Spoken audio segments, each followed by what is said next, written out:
कक्षा 9वीं गणित प्रश्नावली 2.4 है। यहाँ पर तीसरा प्रश्न है, के का मान ज्ञात करना है आपको। जो प्रत्येक स्थिति में x माइनस 1 इस px का गुणनखंड हो।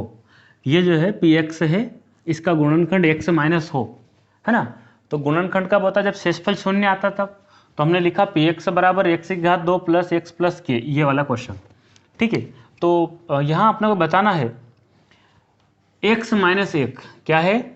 x माइनस 1 जो है वो इस px का गुणनखंड है। क्या है? px का एक गुणनखंड है। तो शेषफल प्रमेय के अनुसार, तब शेषफल प्रमेय के अनुसार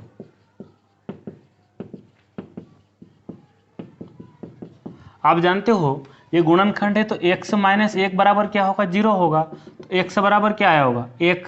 तो अब शेषफल प्रमेय के अनुसार हम लिख सकते हैं, ये p लिखा, x की जगह 1 लिख दिया, है ना। तो बराबर क्या होगा? 0 होगा। तो आपको जहाँ x है वहाँ 1 लिखना है।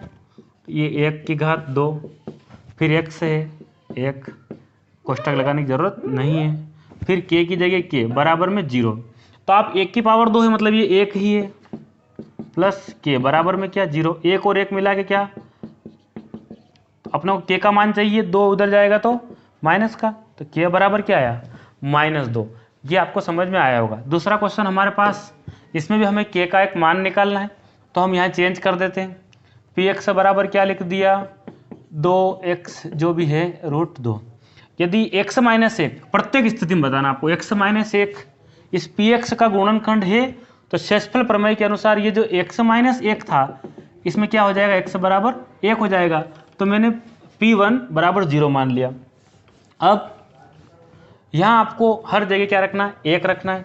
तो ये मैंने लिखा 2, 1 की घात 2 k, फिर 1 से दिखा 1 रख दिया, बराबर में क्या चल रहा है आपका? 0। तो ये जो है 2 और ये 1 की पावर 2 का मतलब भी क्या होगा? 1 होगा। तो 2 एकम 2, ये k और ये क्या है? √2 बराबर में 0। अगर हम k को यहीं रखते हैं तो उधर 2 गया, काय का बना? माइनस का। ये भी उधर गया, क्या बना? माइनस का। तो आपका k का मान क्या आया?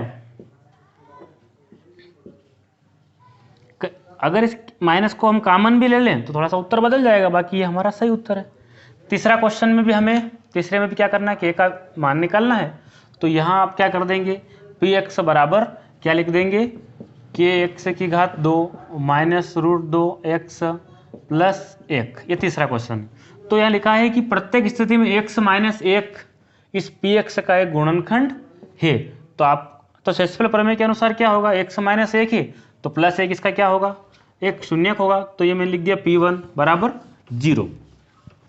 अब यहाँ k है, तो आपको k लिखना 1 से, देखिए 1 से की जगह 1 इसकी घात 2 माइनस रूट और फिर 1 से की जगह 1 और ये प्लस 1 बराबर में क्या है? 0 है। अब देखिए यहाँ 1 की घात 2 का मतलब क्या? 1 ही है, ठीक है, इसलिए k एकम k, इसका गुणा करेंगे तो ये ऐसा हो जाएगा ये, और ये ऐसा है, बराबर में क्या है? 0। तो ये k अगर मैं यहीं रखता हूँ तो 2 उधर जाएगा, तो काय का बनेगा? प्लस का, और ये 1 क्या बन जाएगा? तो इसलिए हमारा k बराबर क्या आया? √2 माइनस 1। ये k की वैल्यू यहाँ पर आ गई है। अब इसके बाद चौथा क्वेश्चन हमारे पास क्या है? यहाँ क्या लिखा है चौथे क्वेश्चन में? -3x प्लस k, है ना। अब देखिए आप, शेषफल प्रमेय के अनुसार क्या होगा? p1 बराबर 0 होगा। तो हमें क्या करना है? जहाँ 1 से वहाँ 1 रखना है। ये k 1 की पावर 2 -3, फिर x दिखा 1 प्लस k बराबर में क्या रख दिया आपने? ये वाला 0। तो ये बन गया k। 1 को 2 बार लिखने पर भी क्या बनेगा? 1 ही बनेगा। 3 एकम -3 प्लस k बराबर में 0। तो ये भी प्लस का k और ये भी प्लस का k, 1 और 1 मिला कितने k हो गए? 2k -3 बराबर में क्या है? 0। तो 2k यहीं रखता हूं और 3 उधर जाएगा तो प्लस का बन जाएगा। तो k बराबर क्या होगा? 3/2। ये k की वैल्यू हमने यहां पर निकाल दी। चौथा क्वेश्चन है गुणनखंड ज्ञात कीजिए। और यहां पर ऐसे 4 क्वेश्चन दिए, तो पहला क्वेश्चन हम लेते हैं और गुणनखंड ज्ञात करना सीखते हैं। -7x प्लस 1, इस बीच वाले पद को आपको विभक्त करना है, इसका बंटवारा करना। तो वो कैसे करेंगे हम कि पहला और अंतिम अक्षर देखो आप, तो ये 12 एकम 12, क्या इसका गुणा करेंगे ना अपन, 12 और 1 का गुणा करेंगे तो क्या आएगा 12 एकम 12। तो गुणा करने 12 कैसा आया, ये 1 भी प्लस का और 12 भी प्लस का, तो 12 एकम 12 काई का प्लस का, आपको ऐसा निशान लगा लेना है। और आपको ऐसी दो संख्याएं ढूंढना है जिन संख्याओं को अपन जोड़ें और जोड़ने पर क्या मिले, जिस पद का हमें बंटवारा करना ना वो 7 मिल जाए। अभी प्लस का आप क्या देखो, सिर्फ इस 7 को देखो आप, ये 7 आपको प्राप्त हो जाए, तो उसके लिए क्या करेंगे आप, यहां और यहां दो ऐसी संख्या रखना है जिससे क्या मिल जाए आपको 7 मिल जाए। और निशान प्लस का कहां से लाए, 12 एकम 12, इन दोनों का गुणा करा 12 और 1 का गुणा किया 12 एकम 12, काय का आया प्लस का, है ना। ये निशान देख के आप समझ जाना, ये प्लस मैंने लगा दिया। अब यहां आप ऐसी दो संख्या लिखेंगे जिनका जोड़ें, जिनको जोड़े तो 7 आ जाए और उन दोनों का गुणा करें तो कितना आ जाए 12 आ जाए। तो मान ले जाए एक में कितना गुणा करे 12 आएगा, 1 में 12 का गुणा करो, तो मैं 1 और 12 लिखता हूं तो 7 नहीं बन रहा, 13 बन रहा है। तो जोड़ने पर मैं अगर यहाँ 2 लिखूं, 2 से कितनी बार में 12 बनेगा, 2 छंग 12 और 6 और 2 तो 8 हो रहा। चलिए 3 से करते हैं, 3 चौक 12, 3 और 4 मिला के क्या बना 7, अर्थात वो दो अंक क्या है 3 और 4। अब देखिए ये 12 ऐसा का ऐसा ही है, ये माइनस का निशान भी मैंने लगा दिया।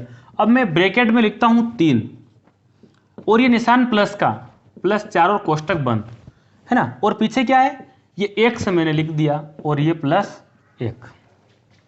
अब क्या करेंगे, ये 12 x की घात 2, ये माइनस जो है इसका बंटवारा करो आप, तो क्या बनेगा, ये -3 और साथ में x भी है तो क्या हो जाएगा ये 3x। इस माइनस को यहां गुणा करेंगे तो माइनस और 4 और साथ में क्या है x +1। अब 1 2 3 और 4 पद हो गए। अब क्या करेंगे, इन दोनों में से क्या चीज कॉमन है, तो ये 12 और ये 3 है, तो कहीं ना कहीं 3 के पहाड़े में दोनों आते हैं, तो मैंने एक तो 3 कॉमन ले लिया और एक x कॉमन ले लिया, ये 3x है।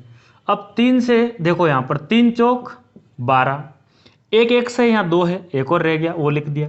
अब ये देखो सेम है 3x और 3x, कुछ नहीं बचा तो क्या लिख दिया -1। यहाँ देखो कुछ कॉमन है क्या, यहाँ x है तो यहाँ x नहीं है यहाँ, तो इसलिए हम क्या करेंगे -1 कॉमन ले लेते हैं। जब -1 कॉमन लिया तो क्या बचा 4x, और ये माइनस जो है ये बन गया आपका -1। अब वापस आप गुणा करोगे ना तो आपका वापस से ये -4x और माइनस +1 ये फिर से बन जाएगा। इसका गुणा इसमें करोगे तो ये दोनों पद वापस बन जाएंगे। ठीक, अब देखो ये और ये दोनों सेम पद आ गए, इसलिए एक पद इसमें से हमने लिख लिया, है ना, इसके और इसके बदले में एक पद लिख लिया। अब क्या बचा, दूसरे ब्रैकेट में लिख दिया 3x - ये इसके गुणनखंड है, इन दोनों को वापस आप गुणा करोगे फिर से पद बन जाएगा। तो ये आपको समझ में आया होगा। अब दूसरा क्वेश्चन हम देखते हैं, ये मैं इसको मिटा रहा हूं। दूसरा क्वेश्चन हमारे पास है,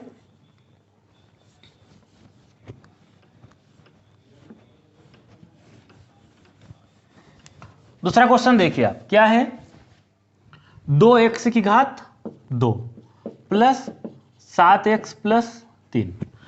अब आप देखिए आपको इस बीच वाले पद को विभक्त करना है ना। उसके लिए हम आगे और पीछे वाले से देखते हैं, यहाँ 2 है और यहाँ 3 है, 2 तिया क्या होता है 6, 2 × 3 क्या होता है 6, और वो 6 काय का आया, आप इस निशान से समझ जाओ, यहाँ भी +3 है या +2 है तो 6 आया, जोड़ने पर 6 आया। तो मैंने क्या करा, ऐसी दो संख्या आपको जोड़ना है जिनको जोड़ने पर क्या बन जाए, ये बीच वाला पद क्या है आपका 7 बन जाए। अब आप देखो 1 के पहाड़े को कितनी बार बोले कि 6 बने, 1 और 6, है ना, 1 छंग 6 और क्या बन गया है 7 हो गया, है ना। तो हम एक काम करते हैं, यहां पर 1 और 6 क्या मिला 1 और 6, तो ये मैंने लिखा 1 + 6 और पीछे क्या लिख दिया x, इधर क्या है 3 है। आप यहां देखेंगे ये इस 1 का गुणा x में होगा तो क्या होगा x, इसका गुणा इसमें होगा तो क्या होगा 6x, 6x और 1x से क्या हो गया 7x, पीछे क्या है 3 है।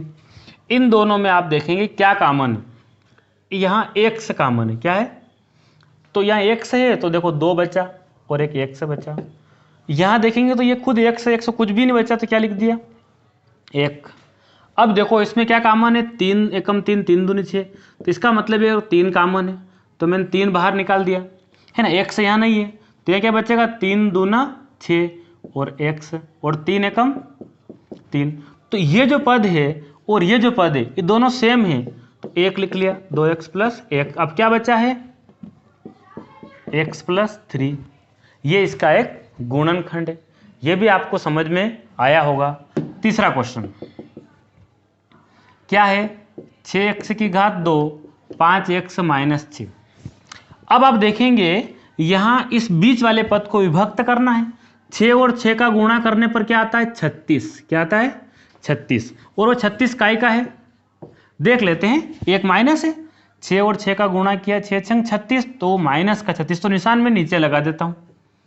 अब आप देखिए, आपको दो ऐसी संख्याएं ढूंढना है जिनको माइनस करने पर क्या आ जाए, 5 आ जाए। क्या आ जाए, प्लस की यहाँ की बात हो रही, इनको माइनस करने पर क्या आ जाए, आपको 5 मिल जाए। तो सबसे पहले तो हम देखते हैं 2 से, 2 के पहाड़े में 36, 2 और 18, 18 दूनी 36 होता है, तो 18 में से 2 नहीं जाएगा। 3, तो यहाँ हम देखते हैं 4 के पहाड़े में 36 आता है ना, 4 नमे की है ना,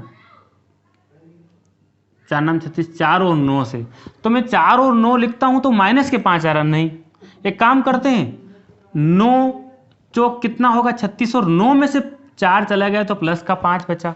अर्थात तो संख्याएं हमें ऐसी मिली, एक तो 9 लिख दिया और ये निशान भी यही लिख दिया और साथ में 4 लिख दिया, 9 में से 4 गया, प्लस का 5 आपका शेष है। और ये अब देखिए आप, 9 का गुणा x में होगा, क्या होगा, 9x। इस 4 का गुणा x में होगा तो क्या होगा, 9x में से 4x गया, प्लस का 5x वापस बच गया आपका। इन दोनों के पास क्या चीज़ कॉमन है, तो दोनों 3 के पहाड़े में आते हैं, 3 और x भी कॉमन है, वो भी ले लिया, 3 दूना 6, x कितनी बार है यहाँ, एक बार या 2 बार, एक और बचा वो लिख दिया, 3 तिया 9, यहाँ भी x यहाँ भी x खत्म। अब देखो इसमें क्या कॉमन है, दोनों 2 के पहाड़े में आते हैं, तो मैंने 2 कॉमन ले लिया, 2 कॉमन लिया, x से नहीं, x यहाँ है नहीं इसलिए लिया नहीं, 2 दूना 4 और x है नहीं। अब यहाँ कॉमन लेंगे तो माइनस है, तो क्या हो जाएगा, प्लस 2 तिया 6, ये 2x प्लस 3, ये भी 2x प्लस 3, दोनों के बजाय 1 लिख दिया, और क्या बचा, बस ये इसके क्या हो गए, गुणनखंड हो गए। एक क्वेश्चन और है चौथा हमारे पास में, मैं इसको यहाँ हल कर देता हूँ। चौथा क्वेश्चन क्या है, 3x की घात 2 माइनस x माइनस 4। आप देखिए यहाँ 3 है और यहाँ 4 है, और 3 का गुणा 4 में करने पर क्या बनता है, 12, लेकिन ये 12 कैसा आया, माइनस का, तो हमने बीच में निशान लगा दिया है। अब आपको ऐसी दो संख्याएं देखना जिससे क्या बन जाए, 1 बन जाए, जिसको घटाने से क्या बन जाए, 1 बन जाए। तो ऐसी बहुत सारी संख्या जिसको घटाने पर 1 अंतर आता है।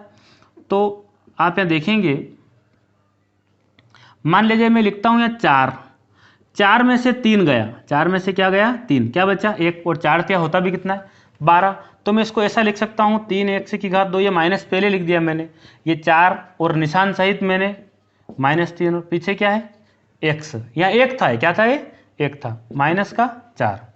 अब देखेंगे ये -4x, ये माइनस माइनस हो गया प्लस, और क्या बन गया 3x, है ना, 4x में से 3x गया, क्या बचा, माइनस, विभक्त हो गया ना बीच वाला पद। इन दोनों में हम क्या कॉमन ले सकते हैं, तो यहाँ कुछ भी कॉमन लेने जैसा नहीं, खाली x कॉमन है, तो x कॉमन ले क्या बचा, 3 और साथ में x, ये माइनस, यह क्या बचा 4, x कॉमन ले लिया। यहाँ देखते हैं हम, तो यहाँ भी कुछ कॉमन लेने जैसा नहीं, एक कॉमन ले लिया, क्या बचा 3x माइनस 4, ये भी 3x माइनस 4, ये भी 3x माइनस 4, दो जगह हैं, तो हम एक जगह लिख लेते 3x माइनस 4, और यहाँ इन दोनों के बजाय 1, और ये लिख लिया मैंने x प्लस 1। तो ये गुणनखंड आपको समझ में आए होंगे, मैंने सरल तरीके से प्रयास किया है समझाने का। आप इस वीडियो को एक बार पुनः देखेंगे तो उम्मीद करता हूँ समझ में आएंगे। मेरे चैनल को आप सब्सक्राइब कर लीजिए, 9th के सभी वीडियो आपको मिल जाएंगे, और अपने दोस्त लोगों को शेयर कीजिए। मैं उम्मीद करता हूँ आपको समझाने का भरपूर प्रयास करूँगा। ये इसी उद्देश्य से बनाएगा कि कमज़ोर विद्यार्थी गणित से लगाव हो जाए, और वो गणित बहुत सरल विषय है। Thank you.